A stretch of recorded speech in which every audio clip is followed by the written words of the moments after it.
E aí galera, beleza? Aqui, professor Miquel Lopes com vocês. Então, essa aqui é uma série de 3 vídeos onde eu vou ensinar a vocês um pouquinho de lógica de programação, de fundamentos de programação e aí o principal, né? Eu vou explicar a vocês como é que você vai conseguir fazer o seu primeiro programa utilizando bloco de notas, tá? É, Então, como eu falei para vocês, isso aqui vai ser separado em 3 partes. Esse primeiro vídeo é o vídeo da aula 1, tá? Vão ter alguns conceitos teóricos. Eu vou explicar um pouquinho de JavaScript para vocês também. E aí explicar o que você precisa para fazer o seu programa no bloco de notas. Antes disso, para quem ainda não conhece, tá? Esse aqui, ó, é o nosso blog. E aí eu procuro sempre 3 vezes por semana tá atualizando ele com algumas informações, alguns posts sobre programação, aqui ó, sobre IDEs, sobre editores de código, o que é variável e etc. Uma série de coisas. Quem puder acompanhar também eu aconselho muito. É, Também tem o nosso e-book aqui, que é com fundamentos de programação, tá? Você coloca seu e-mail aqui e aí é o seguinte, esse e-mail aqui é e-mail de dupla confirmação. Como é que funciona isso? Você insere seu e-mail, eu vou te mandar um link para você confirmar o seu cadastro. Você confirmando, eu te mando outro e-mail imediatamente com um link para você baixar o seu e-book. Você não tem que pagar nada, ele é 100% gratuito. E por que tem que ter essa confirmação de e-mail? Tem que ter para evitar assim, spams, né? E-mails inválidos e tal. Então, assim, para a gente garantir que realmente o e-book só vai chegar na mão de quem realmente está interessado, então esse e-mail de confirmação dupla ele é necessário nesse momento. Mas aí se você não baixou, baixa ele, tá? É muito legal, assim, é bem explicativo, tem exemplos, tem exercícios. E aí é legal porque a minha ideia é que daqui a um tempo a gente faça uma aula online ao vivo para tirar dúvidas, para fazer exercícios, para fazer exemplos e ensinar um pouquinho para quem quer entrar nesse mundo da programação. Também quero pedir que você curta nossa página no Facebook, tá? facebook.com/barra Aprendendo a Programar Oficial. E aí você vai também acompanhar tudo que a gente está fazendo. Mas vamos para cá, né? Então, como eu falei para vocês, essa aqui vai ser a nossa primeira aula. É, Nessa primeira aula, eu vou focar em 4 coisas, tá? Primeiro, lógica de programação. Depois, vou falar um pouquinho sobre algoritmo. Em seguida, eu falo sobre variáveis. E por último, eu vou falar um pouquinho sobre JavaScript, né? E também não se preocupa porque nessa aula você já vai fazer o seu programa com o bloco de notas. Aqui não é aquele tipo de aula que o cara vai dando muita teoria e a prática só acontece no final, assim, no terceiro módulo, né? Não, já nessa aula você já vai conseguir sair fazendo alguma coisa com certeza. Então vamos lá, né? Sobre lógica e lógica de programação. Aqui tem uma descrição teórica sobre o que é lógica, então vamos ler junto. Lógica é o ato de fazer algo seguindo uma sequência lógica correta e possível de ser realizada.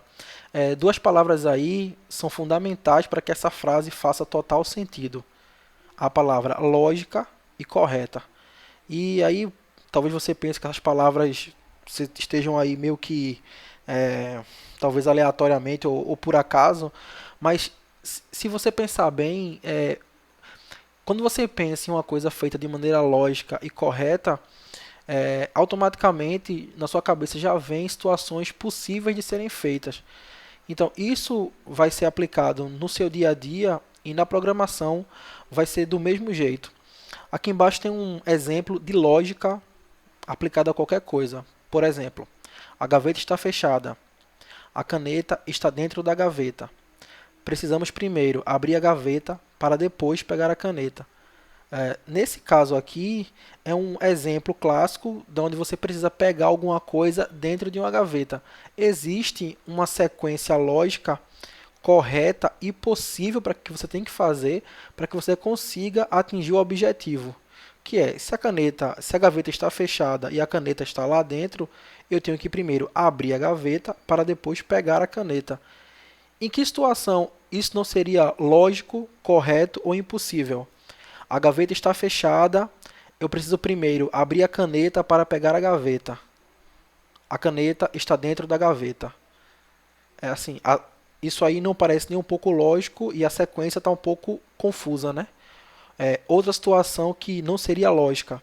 A gaveta está fechada, a caneta está dentro da gaveta. Precisamos utilizar o nosso sexto sentido para fazer a gaveta abrir sozinha e a caneta sair voando e automaticamente assinar um contrato.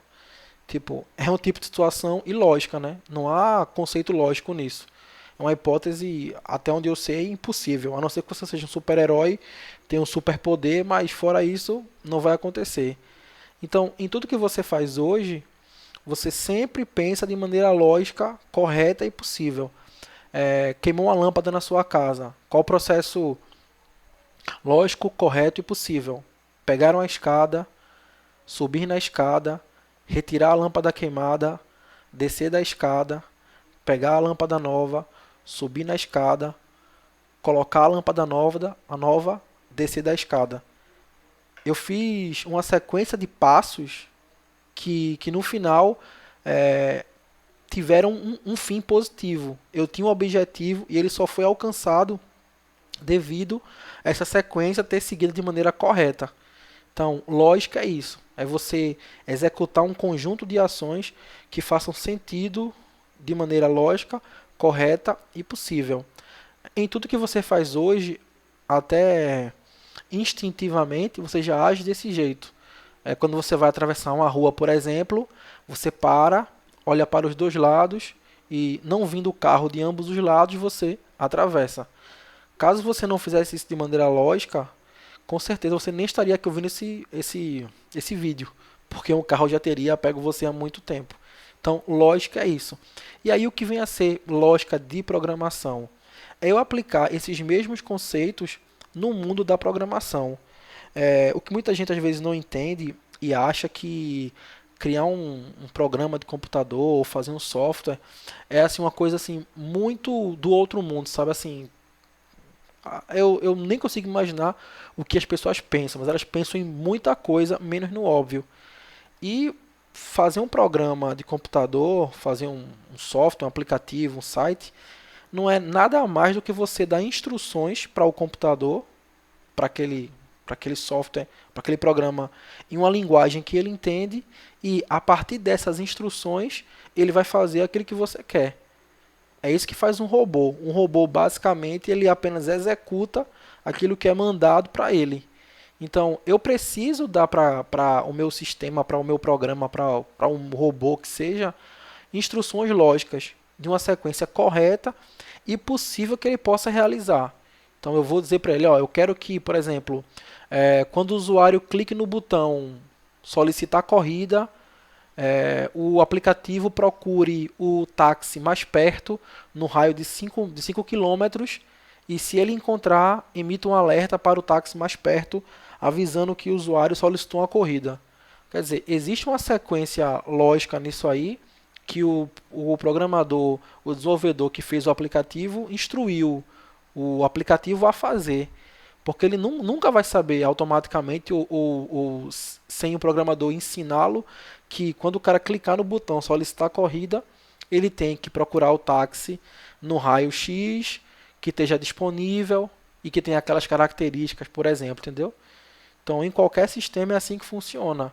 Você vai instruir o programa a fazer aquilo que você quer, mas, claro, utilizando uma linguagem que ele entenda.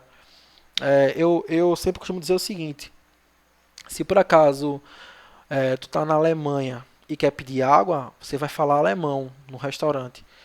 Se você está nos Estados Unidos e quer pedir água no restaurante, você vai falar inglês. Se você está no computador e quer fazer um software executar uma coisa que você quer, você vai ter que falar a linguagem dele. E aí que entram as linguagens de programação. Existem diversas aí. No final eu vou falar sobre algumas e focar em uma específica, mas assim, existem diversas. O que você pode talvez até comparar seria o seguinte: as linguagens de programação são como idiomas. Cada uma se expressa de um jeito, mas o final, o objetivo é o mesmo. Então, se você está na Alemanha e fala alemão para pedir água, e se você está no Japão e fala japonês para pedir água, o objetivo que você quer é o mesmo: matar a sede. Então, em programação é igual. Eu tenho linguagens diferentes que falam diferente, mas o objetivo de todas é o mesmo: fazer o programa rodar e acontecer do jeito que o programador espera. Então, escrever o seu código de maneira lógica e pensar de maneira lógica para fazer o seu programa vai ser fundamental para que você escreva tudo que você quer sem ficar confabulando muito ou viajando muito do que vai ser escrito. E aí, isso já automaticamente, quando se fala em lógica de programação, isso já remete um pouco para a questão de algoritmo. Lá no blog, deixa eu mostrar aqui para vocês. Lá no blog eu fiz uma postagem sobre algoritmo. Tá aqui, ó. Então, vou fechar isso aqui. Linguagem aqui, ó. Sobre algoritmos, tá? Aqui nessa postagem eu estou explicando detalhadamente o que é um algoritmo, o que é que ele faz, como é que funciona e etc. Então, depois se puder dar uma olhadinha lá, que é um material muito interessante. Mas, explicando aqui o que é um algoritmo, o algoritmo ele pode ser definido como uma sequência de passos que visam atingir um objetivo bem definido. E aí, novamente, bem definido é a chave. Eu preciso saber exatamente o que eu quero para que eu possa construir o meu algoritmo. Bem, o primeiro passo é ter uma boa lógica, lógica de programação. Então, eu preciso ter uma sequência correta e possível de ser realizada. Ok. Tendo essa sequência na cabeça, escrever o passo a passo dela é o que a gente chama de algoritmo. Então, é uma sequência de passos bem escrita em cima de uma lógica para um objetivo a ser definido. Aqui eu coloquei o exemplo da troca de lâmpada. Então, são 6 passos para que você consiga fazer a troca da lâmpada. Pegar a escada, posicionar a escada embaixo da lâmpada, buscar a lâmpada nova, subir na escada, retirar a lâmpada velha, colocar a lâmpada nova. Veja que existe uma lógica aí a ser feita. E em cima dessa lógica, eu criei uma sequência de passos para que esse processo seja executado, seja por quem for. Qualquer pessoa que consiga ler o português vai conseguir fazer essa sequência de troca de lâmpada. Então, assim, é isso que o programador vai fazer. Eu, enquanto programador, e você, enquanto programador, vai ter que instruir o seu sistema a seguir uma sequência de passos para que ele consiga executar um objetivo. E aí vamos pensar aqui, por exemplo, que você está desenvolvendo um aplicativo como o iFood. No aplicativo iFood, assim que você abre o aplicativo, ele lista para você alguns restaurantes mais próximos do seu endereço. Então, tentando imaginar como seria o algoritmo do iFood, talvez ele ia ser assim, né? 1. Abrir o aplicativo. 2. Selecionar restaurantes no raio de 5 km do endereço do usuário. 3. Exibir restaurantes no raio de 5 km do endereço do usuário que estejam abertos. 4. Exibir o horário de funcionamento do restaurante. Enfim, e aí, a partir dessa sequência lógica que você tem na cabeça, o programador pode, aí sim, escrever os códigos e os comandos corretos para que o sistema execute aquilo que foi definido. Então, é muito importante que você, sempre que pensar em sistema, sempre que pensar em software, sempre que for fazer os seus futuros sistemas, sempre se preocupar em ter uma boa lógica de programação e, tendo uma boa lógica, montar bem o seu algoritmo. Então você precisa definir passo a passo o que você quer, porque com o algoritmo bem definido, o próximo passo vai ser escrever o seu algoritmo agora numa linguagem de programação. Porque aqui entenda, né? Aqui está em português. O meu computador ou o seu sistema ele não vai entender isso aqui. Eu preciso transcrever isso aqui numa linguagem de programação para que ele consiga entender isso. Claro que a gente aqui não vai fazer um programa que vai trocar a lâmpada, mas, por exemplo, se eu quiser fazer um programa que calcula o imposto de renda, eu preciso ter uma sequência lógica para pegar salário, para ver a faixa de percentual de imposto de renda de cada pessoa, para eu poder dizer se a pessoa está isenta ou quanto ela vai ter que pagar de imposto no final do ano, por exemplo. Eu tenho que ter essa sequência bem amarrada na cabeça, senão eu não consigo escrever o meu programa corretamente. Então, lógica e algoritmo é o segredo. Dá uma lida sobre isso no blog. Eu tenho 2 artigos sobre isso, tá? Tem aqui, ó, linguagem, não, aqui, ó, lógica de programação é o último artigo e também tem aqui o de algoritmos, tá? Então, acho muito legal. E também tem o que eu acho muito legal que é esse aqui, ó, por que aprender a programar. É muito legal, tem um vídeo lá onde o Bill Gates, o Mark Zuckerberg e outras pessoas assim bem influentes no mundo da programação explicam como é que elas começaram e dão assim dicas porque você deveria começar também, tá? Então vamos lá. Pronto. É, o terceiro ponto aqui que eu queria falar com vocês era sobre variáveis. E aí o seguinte, o que são variáveis? Vamos pensar o seguinte, sempre que eu preciso criar um sistema, um programa, é, eu preciso capturar algumas informações. Digamos, quando você vai fazer o seu login no Facebook, por exemplo, ele pede o seu e-mail e a sua senha. Por quê? Porque ele precisa checar se aquele e-mail e aquela senha são válidos e se você realmente é você mesmo. Se tiver correto, ele pega essas informações, faz uma validação e libera o seu acesso dentro da rede social. Isso se aplica a qualquer sistema. Ele precisa capturar algumas informações para executar um processo. Então, as variáveis, isso aqui numa maneira bem didática, são espaços na memória reservados para guardar conteúdo, dados e informações. Então, e aqui, ó, quando eu falo de memória, é memória RAM, tá? Memória física do computador. Ele vai separar lá vários espacinhos minúsculos para guardar informações. Então, por exemplo, digamos que eu esteja preenchendo um formulário de inscrição para um concurso público. Então, lá ele pede meu nome, idade, salário, estado civil.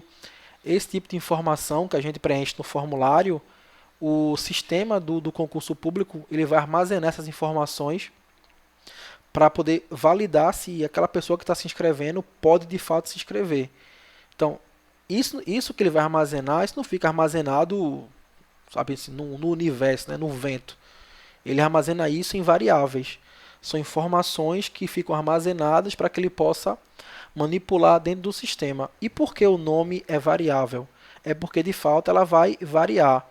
Então, digamos o seguinte: no sistema de inscrição de um concurso público, várias pessoas podem se inscrever na mesma prova, mas a variável nome é uma.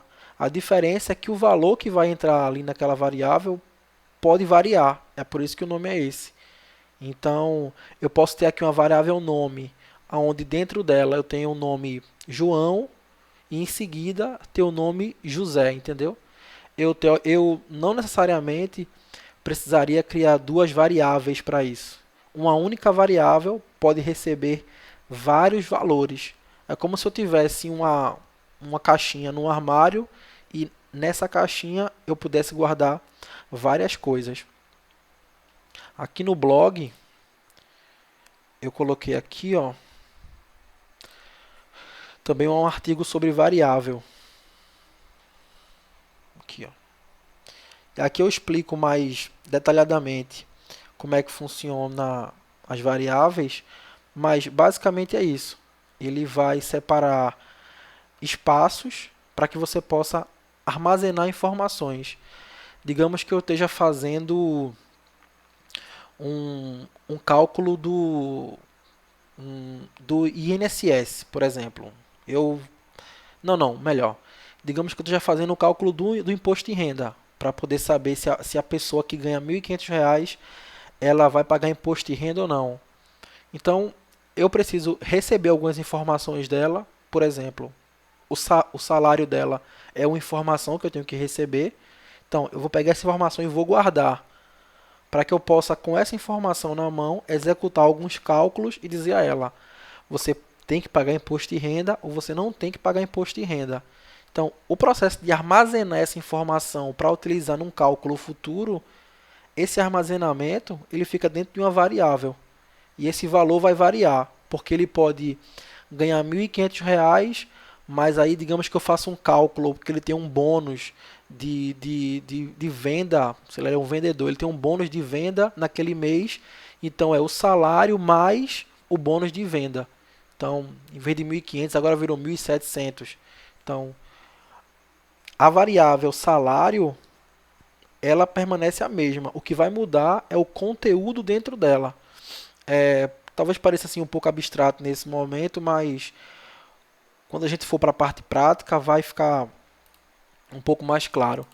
Mas o importante é que você entenda que em qualquer linguagem de programação, o papel da variável é armazenar valores para que você possa reutilizar dentro do seu código.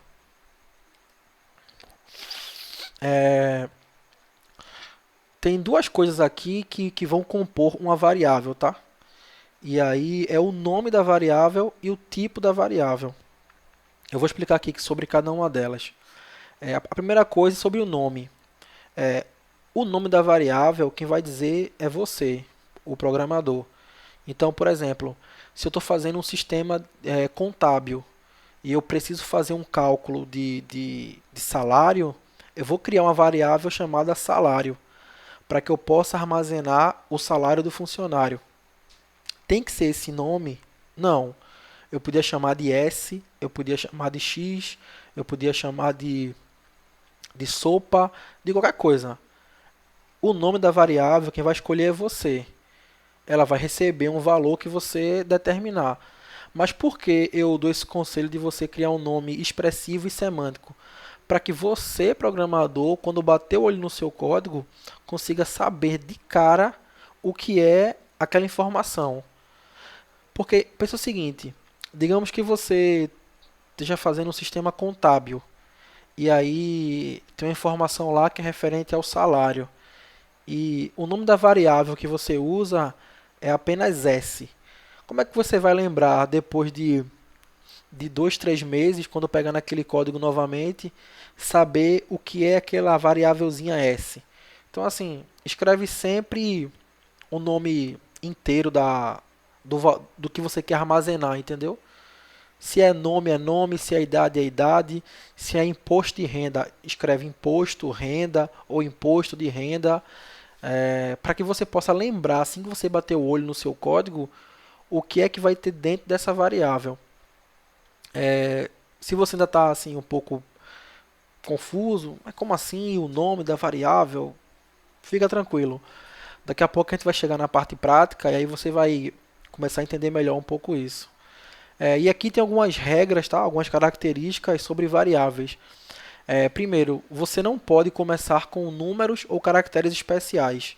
Então, você começar com hashtag, arroba, começar com número, não pode. E aí, assim, esse não poder, isso é uma característica das linguagens de programação. Então, assim, é uma restrição das linguagens. Você vai ter que usar como primeiro caractere uma letra para definir o nome da sua variável. Após isso, você pode sim utilizar um número, sem problema, mas o primeiro caractere tem que ser uma letra. E ela também não pode ser apenas números. Então, a minha variável salário, ela vai se chamar 1, 2, 3, 4, 5. Também não pode. Você tem que escolher um nome, de fato, que comece com a letra. E aí, se após a letra tiver um número, ele até permite, mas se você colocar somente números, ele não permite. Então, o nome da variável que você vai escolher é uma representação, é para você saber o que é que vai ter ali dentro. Vamos pensar o seguinte, digamos que você tenha um armário com várias caixinhas, com vários espaços. E aí, cada espaço daquele, ele está reservado para guardar uma coisa. Por exemplo, em uma caixinha seria para guardar sapatos, na outra para guardar meias, na outra caixinha para guardar luvas, na outra caixinha para guardar cintos. Qual é a melhor maneira para te ajudar a lembrar disso sempre? É você nomear cada caixinha dessa. Tá. Na primeira caixinha eu vou escrever ali sapatos. Na segunda caixinha eu vou escrever luvas. Na terceira caixinha eu vou escrever cintos. Porque sempre que eu vier com um item novo a ser guardado no armário, ou se outra pessoa vier guardar aquele item, ele vai saber exatamente onde guardar. Porque o nome tá bem expressivo, tá bem semântico. Então eu vou saber, os sapatos são guardados ali. Pronto. No código, a analogia talvez seja essa. Quanto mais expressivo é o nome da variável, melhor você vai saber o que ela representa dentro do seu código, que tipo de informação vai ser guardada dentro dela. Então, já vai se acostumando a criar nomes que realmente expressem o que é aquela variável. Outra coisa aqui que eu falei são os tipos. Aí é o seguinte, isso aí vai variar um pouco de linguagem para linguagem, tá? E aí no próximo vídeo eu vou explicar melhor a questão de tipos, porque algumas têm e outras não, mas basicamente é o seguinte, algumas linguagens elas exigem que além de que eu diga o nome da variável, eu diga o tipo da variável. Mas como assim o tipo? O tipo seria se é um número inteiro, se é um número real, se é um caractere. Mas por que isso? Porque é o seguinte, digamos que você crie uma variável chamada nome, certo? Tem lá, nome. E se você pegar essa variável nome, que vai ter lá dentro dela o nome José, e fizer José multiplicado por 6, o que é que vai acontecer? Teoricamente nada, né? Porque você não consegue fazer uma multiplicação de um texto por um número. Mas isso tem algum problema em relação ao seu código? Completamente. Porque isso, além de não ser lógico, não faz nenhum sentido.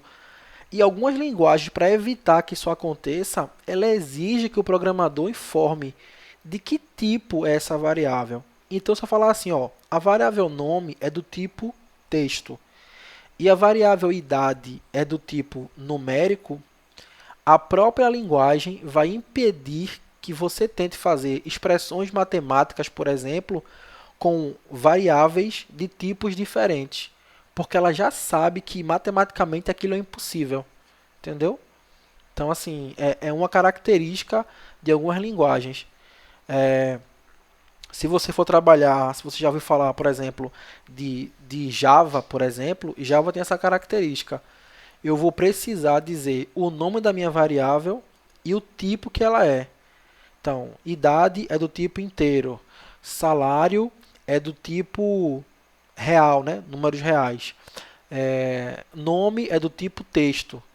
Então, eu vou antes de começar a fazer o código de fato, eu vou predizer os tipos das minhas variáveis para garantir que os valores que ela vai armazenar são valores compatíveis com o tipo dela. Então, dentro da variável nome, ela só vai conseguir armazenar caracteres, textos. Dentro da variável idade, ela só vai conseguir armazenar valores do tipo números reais. Na variável salário, ela só vai conseguir armazenar valores do tipo números reais. E assim vai. Outra coisa que você consegue fazer com as variáveis é realizar cálculos aritméticos, tá? E aqui eu tô mostrando as 4 operações básicas, né? Soma, subtração, multiplicação e divisão, que aí elas acontecem basicamente como você faz hoje na sua calculadora. Os sinais de mais, menos, multiplicação e divisão são aqueles que a gente já conhece no nosso teclado. E aí, o que é importante é o seguinte: quando você coloca duas variáveis para fazer uma expressão dessa, você não tem que olhar o nome da variável, tem que olhar o conteúdo da variável. Então, se eu falo o seguinte, a variável A somada com a variável B, eu não estou somando A e B, eu estou somando o valor que tem dentro da variável A e o valor que tem dentro da variável B. Eu tenho aqui uma listinha de exercício para a gente fazer junto, tá? Então, deixa eu fazer assim. Eu vou pegar aqui esses exercícios e vou colocar aqui num editor de texto. New blank. Tá, vamos lá. Então é o seguinte, ó. Admita que x é 5, y é igual a 10 e z é igual a 20. Para quem lembra aqui das provas de matemática aí do ensino médio, naquela época você já trabalhava com variável. Perceba que aqui, ó, quando eu falo que x é igual a 5, x é o valor é a variável e 5 é o valor que está dentro da variável. Quando eu falo que y é 10, y é a variável e 10 é o valor que está dentro da variável. E assim como z. E aí, como é que a gente conseguiria responder essas questões? Eu vou marcar aqui de vermelho, que aí vai facilitar para a gente entender. Então, aqui, ó, admitindo isso aqui, né? Qual o valor das expressões abaixo? Então, vamos lá. W é igual a x mais 2. Então, W é igual a, quem é x? 5 mais 2. Então, W é igual a 7. Então, é basicamente isso que um programa faz quando ele trabalha com variáveis. Eu não vou aqui utilizar o valor 5 direto, porque agora é 5, mas pode ser que amanhã seja 6, amanhã seja 7. O que eu vou garantir aqui é que a expressão vai funcionar independente do valor que você coloque. É por isso que eu uso a variável, porque esse valor vai variar de acordo com o meu sistema. Vamos para a próxima aqui. Marcar de vermelho. Vamos lá. Opa, desculpa. Pronto. K recebe x vezes y. Quem é x? 5. Quem é y? 10. Então, o valor de K é igual a 50. Bora para a próxima questão.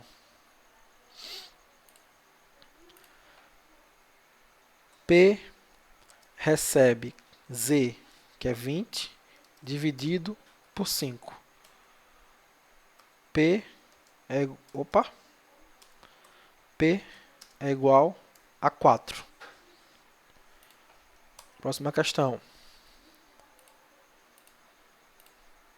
V recebe y, quem é? 10 menos 1. O valor de V aqui é 9. Última questão aqui. J recebe. E aí é o seguinte, tá? Assim como na matemática, a programação ela segue a mesma sequência, que é de dentro para fora em relação aos parênteses e da esquerda para a direita. Então aqui ficaria assim: x é 5 mais 3 multiplicado por y, que na verdade é 10, menos z, que é 20. J é... Aí vamos agora resolver o primeiro parênteses. 5 mais 3, 8. Vezes 10. Menos 20. Agora resolvendo o último parênteses, seria J é igual a 8 vezes 10. 80 menos 20. E por fim, J é igual a 60. Eu vou até marcar aqui de uma outra cor para a gente entender melhor a brincadeira. Tá? E aí esses carinhas aqui, ó, eu vou marcar de verde para a gente entender a sequência. Então, pronto. É isso aí. Resolveu o primeiro parêntese, o segundo e toda a expressão. Botando mais uma questão aqui, fazendo como que um desafio. Imagina que eu fizesse isso.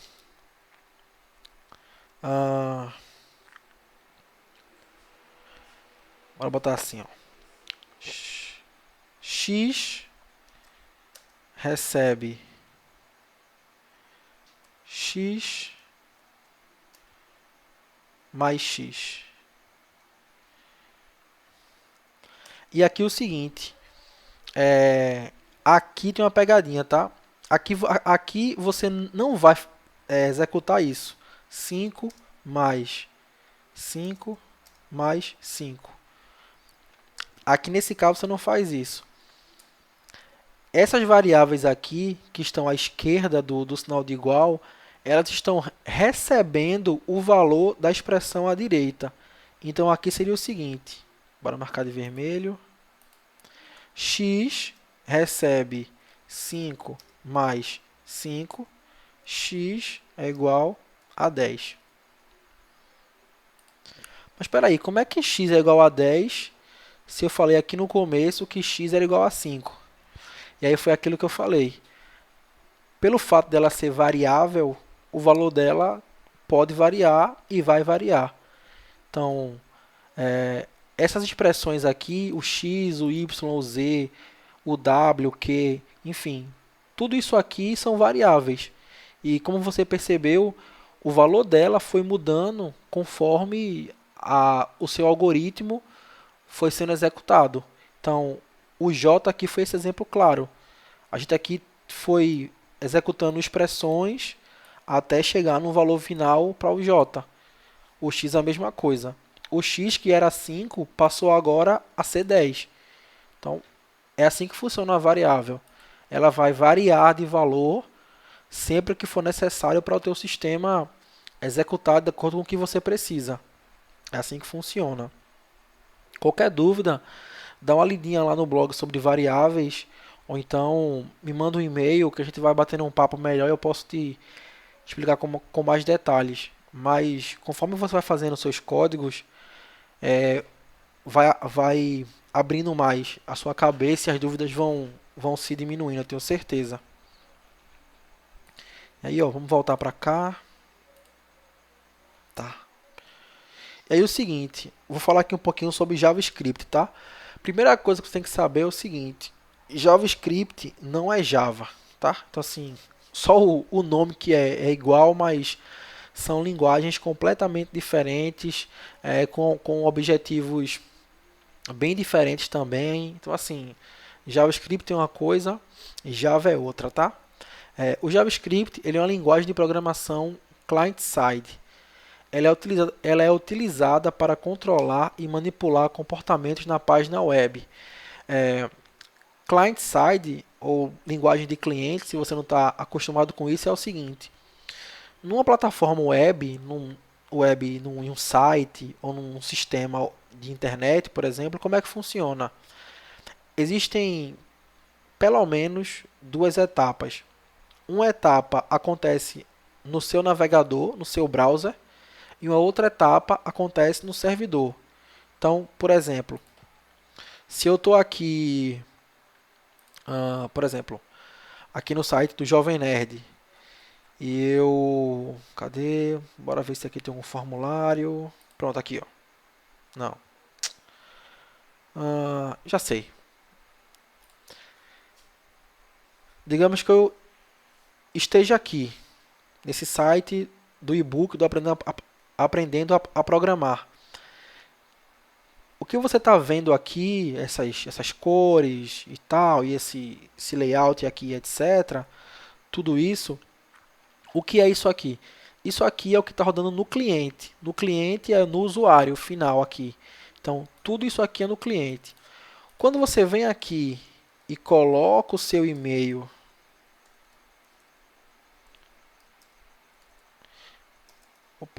.com e aperta aqui nesse botão, essa informação é enviada para um servidor que vai fazer todo o processo de verificar se o e-mail é válido, te mandar um e-mail de confirmação, depois de confirmado te mandar esse e-book, etc. Então, isso aqui é o cliente, é o que você está vendo, é a parte de visual do seu site, e a parte de servidor é a parte que acontece no servidor, é a validação, o tratamento e etc. Outro caso, digamos que você esteja no site da Americanas. Então, isso aqui que você está vendo, esse layout aqui, os produtos e etc., os descontos aqui e tal, isso aqui é o cliente. Isso aqui é o lado do cliente, do lado do usuário, do browser. Mas quando você vai aqui em um produto específico, pega esse produto, joga no carrinho, e depois que pegou esse produto, botou no carrinho, colocou lá a opção de compra, aí ele vai pedir o quê? Para que você bote, por exemplo, os dados do seu cartão de crédito. Quando você bota os dados do cartão de crédito e ele vai verificar se você tem limite ou não para fazer essa compra, isso acontece no lado do servidor. Então, é o lado do cliente, é o que eu estou vendo. E ó, quando eu clico em comprar, o processo de validação da compra acontece no servidor. Então, em programação web, eu tenho o lado do client, do cliente, que é esse lado aqui do computadorzinho, e tenho o lado do servidor, que é o lado que vai executar as verificações, por exemplo, de um e-commerce ou de uma inscrição de um concurso público, por exemplo, e assim vai. Então, o JavaScript, ele vai rodar essencialmente no cliente. Ele é o que dá vida à maioria dos sites hoje. Então, por exemplo, quando você está em um site como o da Americanas, por exemplo, deixa eu fazer, pronto, ó. Isso aqui tá, deixa eu encontrar algum elemento aqui de JavaScript. Pronto, ó. Como é que chama isso aqui, meu Deus? Esse slideshow aqui, que eu clico aqui nessa seta e ele vai mudando os produtos, isso é feito com JavaScript, tá? E ele está utilizando os elementos do meu site para poder executar algum tipo de animação que se assemelha com o slideshow. Outra coisinha, deixa eu ver se ele tem aqui. Deixa eu entrar aqui numa categoria de produto, telefonia, smartphones. Tá, pronto. Esse menu aqui, que está aparecendo aqui, também é feito com JavaScript. Então, esse processo aqui de eu criar esse menu dinamicamente aqui, essas abinhas e tal aqui, isso é feito com JavaScript. Algumas lojas online tem a questão de você arrastar para o carrinho. Eu acho que é o Submarino. Bora lá. Submarino.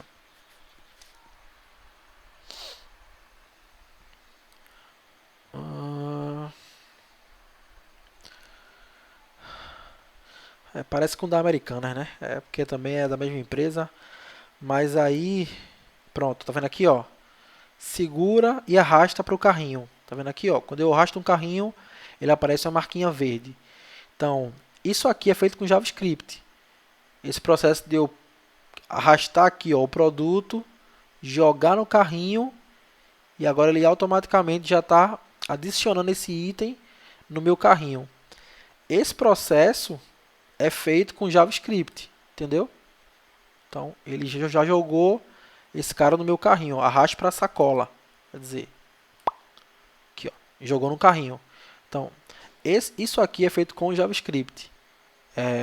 É para isso que ele serve, para que você possa dar mais dinamismo às suas aplicações web. Tá. Então, vamos lá. Aqui eu coloquei alguns links que vão poder te ajudar a encontrar mais informações sobre o JavaScript especificamente. Aqui tem a Wikipedia, que aí é uma coisa mais técnica, assim, tal, que vai ser bem legal para você entender com mais profundidade o que é o JavaScript. Tem esse site aqui, esse tables github.io, que é um, deixa eu até clicar nele aqui, que é realmente para quem está começando, é um guia para iniciantes. Então você vai ler aqui sobre JavaScript, quem criou, como é que funciona, a questão de Hello World, etc. Tem um videozinho aqui embaixo, é bem legal você dar uma lida nele. Outro link que eu coloquei foi esse aqui do W3 Schools. A W3C é uma instituição que ela hoje mantém a internet como tem que ser. Eu digo assim, em termos de padrões, né? É, os sites, como são criados hoje, eles seguem um padrão de codificação. E quem define esse padrão hoje é a W3C. E o W3 Schools é um site para que você possa aprender tecnologias web. E o JavaScript é uma delas. E é totalmente gratuito, você pode aprender aqui assim, o que você quiser. Aqui, ó, ele tem todos os elementos do JavaScript. Tá vendo aqui, ó? Tudo que é JavaScript que você consegue fazer com JavaScript, você consegue aprender nesse site também. Ele é todo em inglês, tá? Então, se você tem alguma barreira aí com o idioma, pode ser um problema, mas se não, é bem legal. E se de repente o inglês não é uma coisa comum para você, pode ser um estímulo para que você possa começar a praticar mais e estudar um pouquinho para poder aprender, porque o site é muito bom. Ele tem uma coisa legal que é isso aqui, ó. Try it yourself. É, dentro do próprio site você já pode praticar alguns exemplos, ó. Então aqui ele dá o código e aqui dá a execução do código. Então eu poderia vir aqui, por exemplo, fazer uma alteração. Vou botar aqui, aprendendo a programar. Quando eu clico aqui, ó, see result, ele já modifica a execução de acordo com o que eu fiz. Então, é uma alternativa pelo seguinte, o cara nem precisa ter um editor de código, por exemplo. Ele pode fazer direto do navegador dele e já testa o código aqui. O ruim é que você não pode salvar, né? Mas aí você dá um copia e cola, né? Dá um Ctrl A, Ctrl C, salva em algum lugar para testar depois. Mas o W3 é muito bom. Também coloquei aqui o link de um grupo no Facebook chamado JavaScript Brasil. É bem legal, assim, tem tudo lá, né? Para quem está começando, para quem já é experiente, para quem já sabe tudo, para quem não sabe nada, enfim. É legal porque você também se interage mais com a comunidade do JavaScript, com as pessoas que estão aí há mais tempo no mercado, que podem te ajudar também. Então, assim, teve alguma dúvida, pô, tá fazendo alguma coisa em casa, um código, tá com problema, chega lá, galera, eu tô fazendo isso, posta, assim, o pessoal super gente boa e vai estar disposto a te ajudar também. Então, dá uma sacada depois nesses links aí para pegar mais informações. É o seguinte, para a gente começar hoje a fazer o nosso código, tá? Você vai precisar de algumas coisas. Primeiro é o bloco de notas. E aí realmente é o bloco de notas. Opa! É o bloco de notas mesmo, tá? Se você. Deixa eu mostrar aqui, tá? Bloco de notas Windows. Imagens. Pronto. É esse aqui. É o bloco de notas clássico. Você pode usar ele se você quiser, sem problema. Então é tranquilo. Se você não quiser usar o bloco de notas, e eu também nem aconselho por questão de produtividade também, de ser mais legal, eu vou dar a você duas sugestões. A primeira é o Notepad++ ou Notepad++. Esse carinha aqui, ele é free, tá? Você não paga nada por ele. Ele é um editor de código baseado no Notepad. A diferença é que ele tem umas coisinhas legais, por exemplo, no seu código tem algumas palavrinhas que vão ficar com cores diferentes. Isso para que você consiga enxergar mais fácil o seu código. Ele tem aqui, ó, a numeração de linhas, tem esses expande e esconde código para você poder enxergar o seu código melhor e tal. Então, assim, é muito utilizado o Notepad++, pelo pessoal do Windows principalmente. Então, assim, tem inclusive plugin para deixar ele em português, os menus. Então, é só você vir aqui, ó, download, baixa, instala, super fácil de usar, super simples. Então, se você quiser, vale muito a pena você utilizar ele. No blog aqui, eu tenho uma postagem aqui, um post sobre IDEs e editores de código. A IDE, para quem não sabe, é um programa de fazer programas de computador. E aqui eu falo sobre os editores de código. Então aqui, ó, o Notepad++ está aqui, tá? E uma outra alternativa que é a que eu uso é essa aqui, ó, é o Sublime. Ele é a mesma coisa do Notepad++, tá? É um editor de código, como se fosse um bloco de notas. A diferença é que ele é de uma outra empresa que construiu ele e tal. E ele tem uma vantagem de que ele roda no Linux, no Windows e no Mac. Então, eu no meu caso, como eu uso o Mac, eu prefiro usar o Sublime. Acabo me acostumando com ele. Tá? E aqui ele tem até aqui dando outras facilidades para quando você escreve o seu código. Por exemplo, ó, tô procurando um arquivo aqui, ó, ele já encontra diretamente. Deixa eu achar aqui outra coisa. Ó, o cara pode dar aqui um Ctrl F para poder encontrar algum caractere específico. Ó, você escreve em um lugar, ele já altera vários ao mesmo tempo, e etc. Tem a separação de cores, enfim. São algumas vantagens que os editores de códigos dão do que você usar simplesmente o seu Notepad preto e branco, né?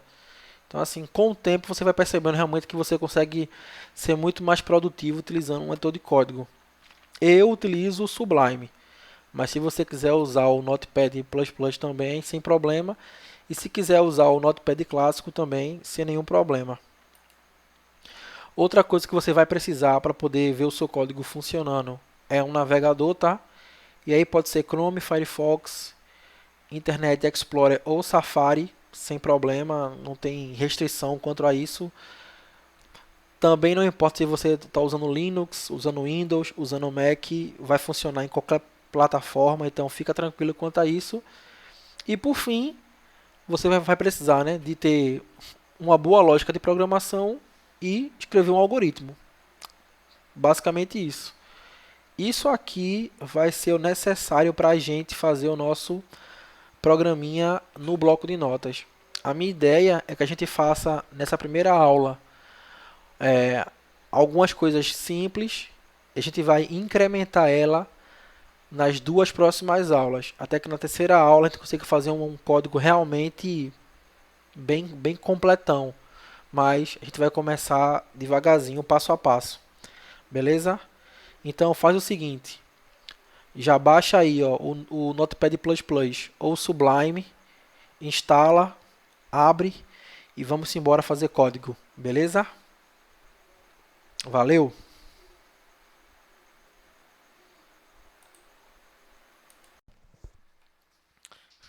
Então, galera, vamos lá.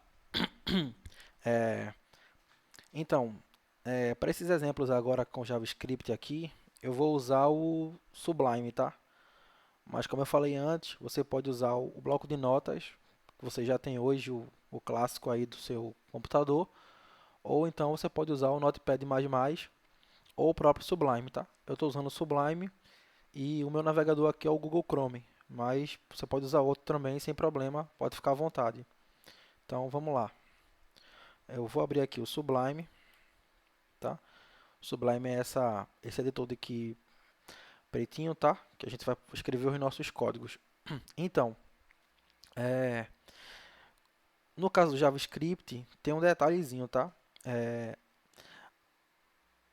você não pode simplesmente escrever o seu código JavaScript aqui no editor para que automaticamente o seu código ele funcione no navegador, tá? Tem algumas regrinhas aí que tem que ser estabelecidas antes. A primeira é o seguinte: é, O código JavaScript é um código que é interpretado pelo seu navegador. Então, quando você escrever aqui o seu código, o seu Google Chrome, por exemplo, ele vai ler esse código e vai interpretar o que esse código quer fazer para que ele possa ser executado no seu navegador. Mas que para isso aconteça, a gente tem que estabelecer aqui uma pequena regra. E a pequena regra é essa aqui, ó.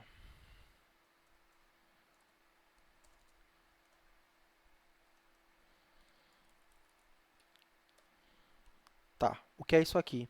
Isso aqui são tags, são marcações. O que é que essa marcação faz? Essa marcação, ela fala o seguinte: tudo que tiver entre essas duas marcações aqui, o meu navegador ele vai tentar traduzir como um JavaScript. E aí, para que ele possa ser executado dentro do meu navegador, pelo meu navegador. Então você vai escrever aqui essa chavezinha, a palavrinha script e outra chavezinha. E no segundo você bota chavezinha, barra, script e fecha. Essa barrinha aqui indica que você está fechando a marcação. Então, eu tenho aqui a tag que abre e aqui a que fecha. Eu vou salvar aqui o arquivo, tá? Aí você dá aí o seu Ctrl S. E aí, ó, eu vou salvar aqui como é, Olá Mundo. E agora a extensão do arquivo é muito importante. Você vai salvar como .html, tá? Então você escolhe aqui o nome do arquivo, .html e salvei. Perceba que assim que eu salvei, ele já deu algumas cores aqui para as minhas marcações. Porque essa é a grande vantagem de você usar um editor de código como o Sublime. Ele vai separar por cores algumas palavrinhas-chave do teu código. E aqui na minha pastinha, ó, já está aqui o arquivo Olá Mundo. É evidente que quando eu abrir esse arquivo aqui no navegador, não vai acontecer nada, né? Porque eu ainda não escrevi nenhum código ali dentro para fazer ele funcionar. Então, bora voltar aqui para o Sublime. Aí é o seguinte, é, uma das coisas que quem está começando a programar tem que fazer é o comando Olá Mundo, né? Ou Hello World. Se você não sabe o que é isso, ó, se você vier aqui escrever no Google Hello World, o Olá Mundo, já tem um artigo no Wikipedia falando sobre isso. Esse, ó, o Olá Mundo ou o Alô Mundo é um famoso programa de computador que imprime Olá Mundo ou Hello World. Tal. Ele é utilizado como teste ou como exemplo minimalista de alguma linguagem de programação. Então, assim, é o programa inicial. Tipo, todo mundo que está começando tem que escrever esse Olá Mundo. E aqui, ó, o Wikipedia ele traz em dezenas de linguagens de programação como você escreve o Olá Mundo. E tem aqui, ó, em JavaScript. Pronto. Aqui ele vai estar mostrando de uma maneira, mas eu vou te ensinar de outra. Aqui é o seguinte, ó. Você vai escrever a palavrinha alert, abre parênteses e fecha parênteses, bota uma aspa e escreve aqui dentro, ó, Olá Mundo, exclamação, ponto e vírgula. Algumas observações aqui, tá? Não sei se você percebeu, depois da palavrinha alert que eu escrevi, assim que eu abro uma chave, desculpa, um parêntese, ele já completou com o outro, tá vendo? É outra facilidade que você usar um editor de código como Sublime ou como Notepad++, você consegue. Ele vai autocompletando para você algumas coisas. Ele também já marca aqui com algumas cores, algumas palavrinhas aqui, ó, específicas. E por que ele marcou essa palavrinha de azul? Porque esse comando aqui, essa palavrinha alert, ele é um comando, um código específico do JavaScript. E o que é que esse carinha faz?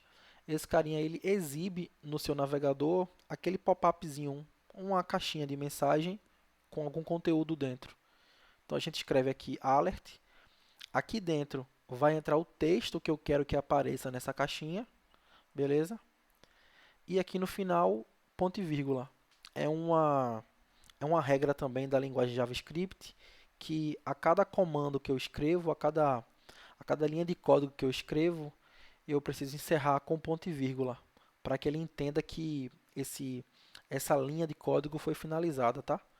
Então, eu vou ter aqui uns espaços, vou salvar, e aí, ó, vou voltar aqui na minha pastinha. Quando eu abrir agora aqui o arquivo, ó, vou dar um duplo clique no meu arquivo Olá Mundo. Opa, deixa eu ajustar aqui.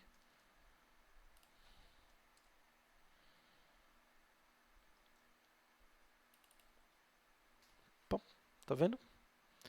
Ele agora apareceu aqui, ó, para mim uma caixinha, né, com o texto que eu escrevi, Olá Mundo.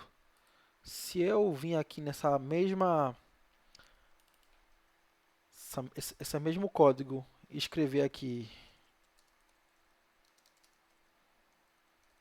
aprendendo a programar,